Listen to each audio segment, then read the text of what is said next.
Tipper overload over speed వరుస 20 మంది ఉసురు తీసింది.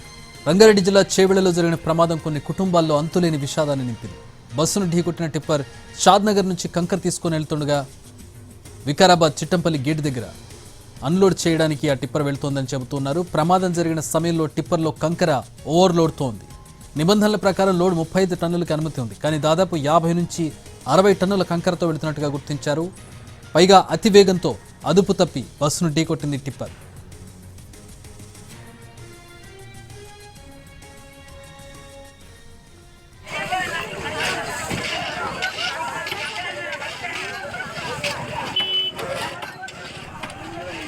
రంగారెడ్డి జిల్లా బస్సు ప్రమాదంపై విచారణకు ప్రభుత్వం ఆదేశించింది. మృతుల కుటుంబాలకు 7 లక్షల ఎక్స్గ్రేషియా ప్రకటించింది. క్షతగాతులకు 2 లక్షల ఆర్థిక సాయం ప్రకటించింది. ఆసుపత్రిలో చికిత్స పొందుతున్న బాధితులను మంత్రులు పొన్నం శ్రీధరబాబు పరామర్శించారు. సహాయక చర్యలు, బాధితులకు అందుతున్న వైద్యంపై సమీక్షించారు. చేవెళ్ల ప్రమాదం కలిచివేసిందన్నారు సీఎం రేవంత్ రెడ్డి. ప్రమాద దృశ్యాలు బాధ కలిగించాయని, బాధితుల కుటుంబాలకు అండగా ఉంటామన్నారు సీఎం.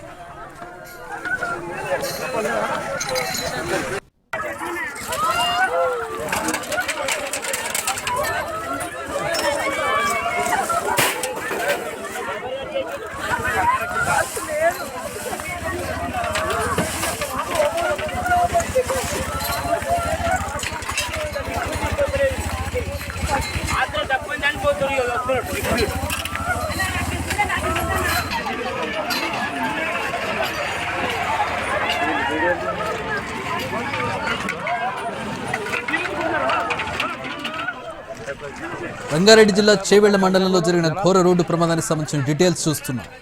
మిర్జాగూడలో టిప్పర్ బీభత్సం సృష్టించింది. ఆర్టీసీ బస్సును ఢీకొట్టిన టిప్పర్ అదుపు తప్పి బస్సుపై బోల్తా పడింది. ఈ ప్రమాదంలో మృతుల సంఖ్య ఇంకా పెరుగుతోంది. మొత్తం 20 మంది ఇప్పటివరకు మృతి చెందారు. పలువురు ప్రయాణికులకు తీవ్ర గాయాలయ్యాయి. బాధితులను చేవెళ్ల, వికారాబాద్ ప్రభుత్వ ఆసుపత్రికి తరలించి చికిత్స అందిస్తున్నారు. గాయపడ్డ వారిలో పలువురు పరిస్థితి విషమంగా ఉన్నట్టుగా తెలుస్తోంది. మృతుల్లో పసికందు కూడా ఉండడం కలిచివేస్తోంది.